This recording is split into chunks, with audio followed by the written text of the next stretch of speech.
Shalom, it's Brother Kadash. I'm going to start off by giving all praise to Yahweh, by Hashem, Yahweh Shai, by Hashem, Rakakadash.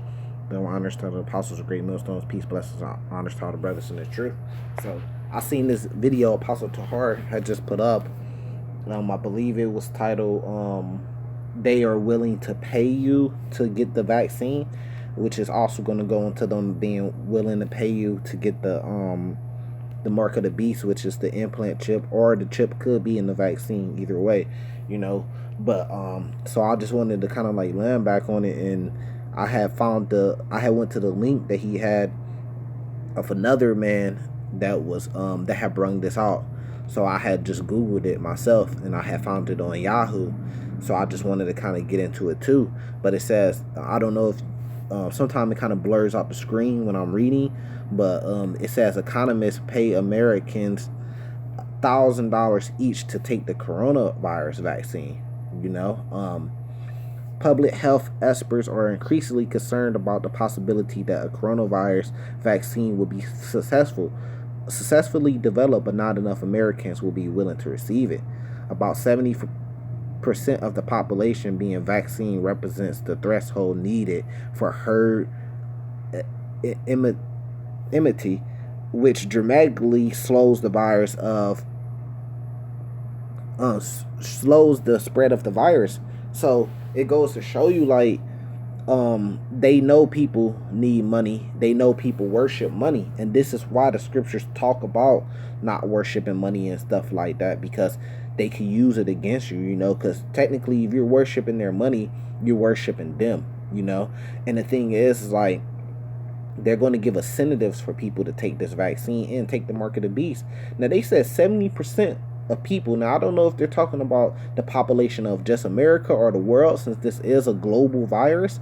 But if they're talking about, let's just say America, you got like 320 million people somewhere. Somewhere around like 320 million people, if I'm not messing that up. So half of that is like 160 million, and then half 160 million is another 80 million. So 70% is about what, 240? Yeah, somewhere around 240, 250 million people that they're gonna need to take this. So around 250 million people, give or take, right? Not being exact, they're gonna need to take this vaccine. So you got to think about, how are they going to get 250 million people to take a vaccine? Well, they finna come with incentives, man. Hell of incentives.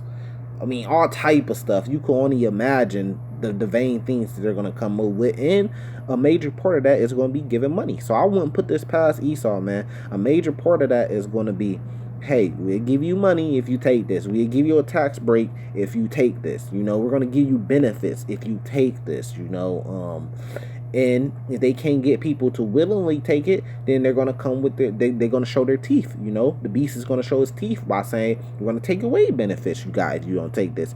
All you people on link, all you people get food stamps and government aid and stuff like that, they finna give you a major incentive to take this.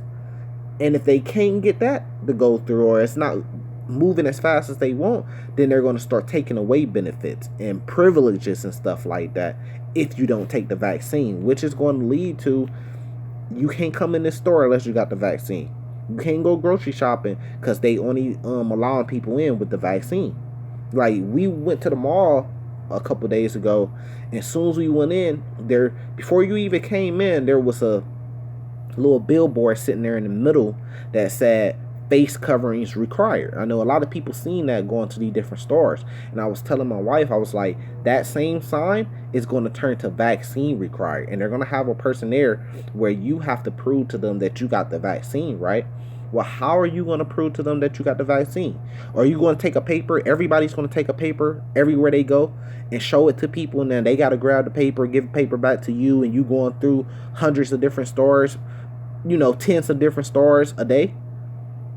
Well, that's going to help spread the virus, because everybody's touching everything. So they're going to come up with a more trickier way. And I was telling my wife, like, it could be the ring, the little smart ring or the little smart watch, which is going to have a chip in it. where they could just scan it, and there could be even machines where they don't have to pay people to do that, where it's just a machine sitting there and it scans and it lets you through. Kind of like if you get on a train station, you got to scan a card or whatever, and then the little gate opens or rotates and let you through. But then eventually people are going to say, I'm tired of wearing this ring. It's too big. The watch is too big. It messes up my outfit. I'm complaining. Do y'all have something better? And Esau's going to come and say, yeah, we got something better. Here's a chip where you could put it in you. Nobody could steal your ring and use your identity, steal your watch and use it. This chip is going to be in you. Nobody's going to steal you. And it's basically like it's not even there.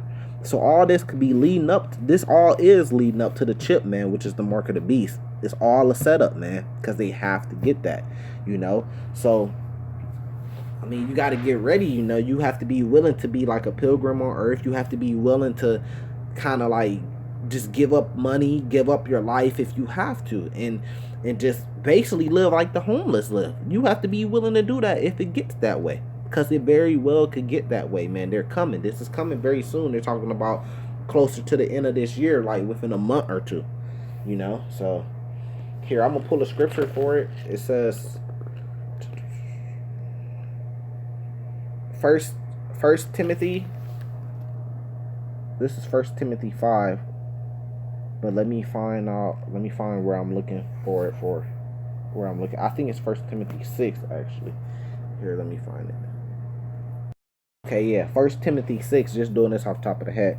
Verse 10, for the love of money is the root of all evil, which while some coveted after, which means like you kind of lusted after, they have erred from the faith and pierced themselves through with many sorrows. So in this case, you in a literal sense, you're piercing yourself through, because you're piercing yourself through with that needle to get the coronavirus, and that needle might cause some very bad sores. The mark of the beast, it says those who get the mark of the beast is going to have a grievous sore. I think it's Revelations 14, either 14 or 16 that talks about that. But the thing is, it says, for the love of money is the root of all evil. So you love money so much, because only reason I'm saying like $1,000 is a lot to a lot of people. A lot of people on the street in this hard times, they not working. The government's taking its time with the second stimulus check, which they could use that and say, okay, if you want to get your stimulus, you have to get the vaccine. Everybody's waiting on it. Man, a lot of people is going to be lining up to say, man, I got to pay my rent. I got to get food. I'm getting that $1,000. I know people that go to blood banks and donate blood plasma for $60, $80. So what do you think they're going to do for a whole $1,000? You think they're going to go get the vaccine? Yes. They're going to trick themselves into believing that it's okay, it's safe. They're going to lie to themselves, and they're going to go get that vaccine, man, and get their $1,000. And they're going to be telling everybody else, you better go get the vaccine, get your $1,000. Man, I can already see it. It's going to be horrible, right? But why? Why are they doing that? For the love of money. It becomes the root of all evil. So for the love of money, you start doing evil stuff like this, which is not having faith and believing in the Lord, which some converted after. They have error from the faith. So you stop having faith. And now the Lord going to take care of me. The Lord going to feed me. I don't need to take no vaccine. The Lord going to make me well or get me through the coronavirus, right? So let's jump to here. It's Matthew's. Let me find this one too. Matthew's chapter 6 verse 24.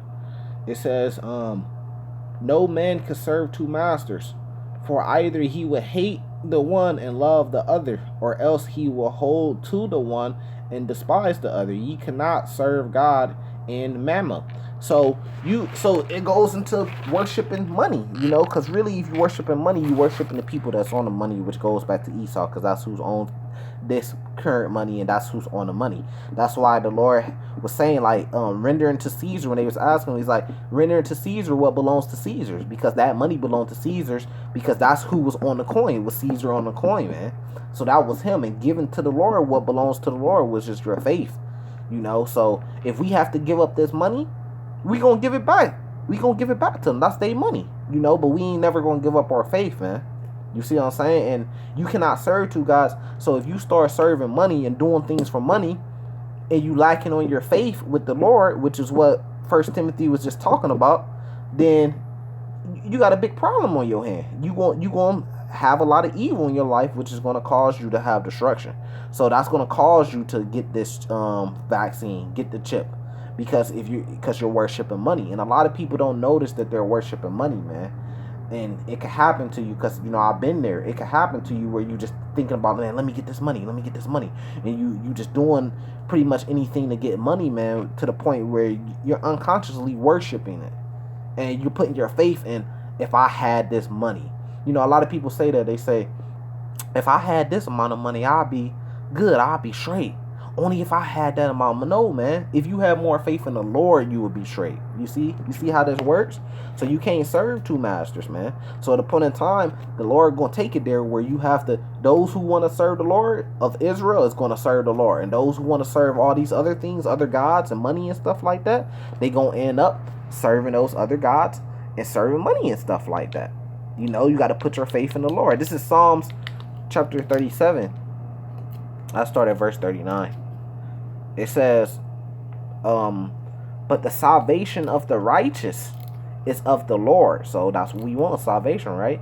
He is their strength in the time of trouble. So in the time of trouble like this, you can't pay your bills. It's food is getting more scarce.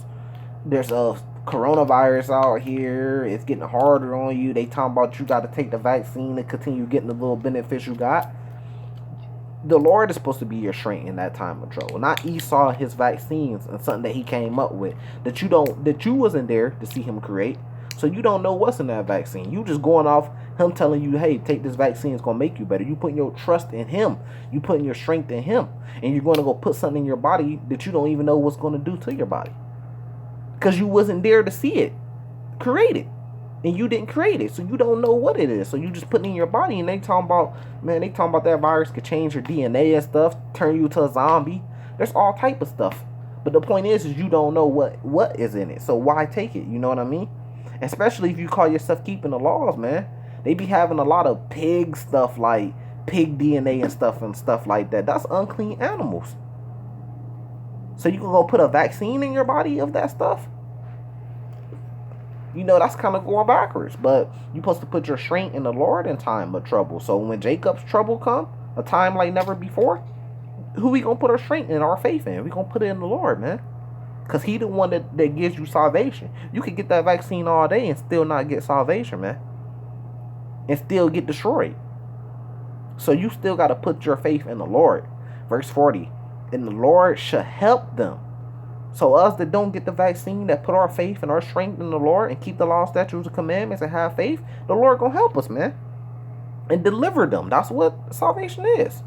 He should deliver them from the wicked and save them because they trust in him. So the Lord gonna save the hopeful elect, the elect. We say hopeful elect because you don't know until you elected. But the Lord gonna save the elect from the wicked that's coming up with this stuff, that's trying to give you incentives, that's going to take away your benefits, and that's doing all this wickedness on the earth, man. Esau, Edom, being ahead of that in the other nations. The Lord's going to deliver them from the wicked, and he's going to save them. That's what salvation is, man, because they trust in him. Because what does trust go into? Having faith. We have faith in him. That's what salvation is, man. Salvation ain't saying that you got a spot in heaven. It is a part of that. Don't get me wrong, but salvation is literal. It's not just, I'm gonna die with the bam and this. That could happen too, though. Don't get me wrong. But I got salvation with the Lord, so my soul gonna be saved. That is a part of it, but there's more to it, though. Salvation is also physical and literal too, to the point where the Lord is going to deliver them from the wicked and save them, meaning the Lord is actually going to come back and save you. The same way Noah was saved. Why was Noah saved? Noah was saved because he followed the commandments of the Lord that told him to build that ark. See, if he didn't follow those commandments, he wouldn't have been saved, but he followed those commandments, showing that he had faith and trust in what the Lord was telling him was going to happen. Why was Lot saved?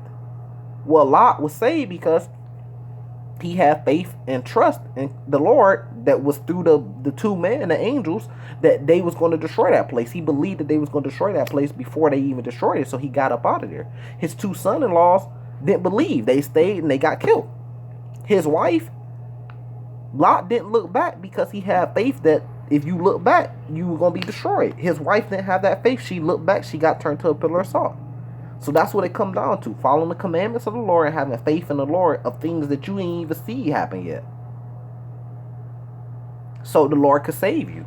You know, you have to listen to be saved, right? So that's coming, you know. So people gotta get prepared. You know, they finna come with a lot of different incentives. You can't be fooled, man. What it talks about, where's that in Matthew chapter 24, I believe? Or maybe it's 25. If it was possible, he would deceive the elect. They ain't gonna deceive the elect with these things, man. It ain't gonna happen. We ain't gonna be deceived and be fooled. Like, oh, there's money I'm gonna get. No, man, forget that money. We gonna have faith in the Lord. I'm gonna bring this out. Revelations 13, you know, and 16, because some people haven't heard this or seen this. Revelations 13, verse 16.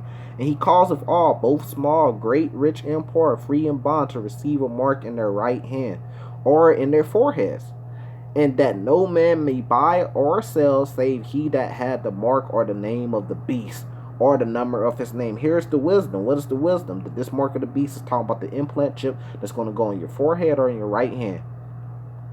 You're going to need this for anything, to buy, sell, or trade. You're going to need it. To go into the store, you're going to need it. To prove you got the vaccine, you're going to need it. Here's the wisdom, right? Let him that have understanding count the number of the beast, for it is the number of the men, and his number is 636, which that number goes back to Esau, man. Esau, Edom, being the wicked of the earth. So you got to get your faith right, keep the law, statutes, commandments. Salvation to the elect. Shalom.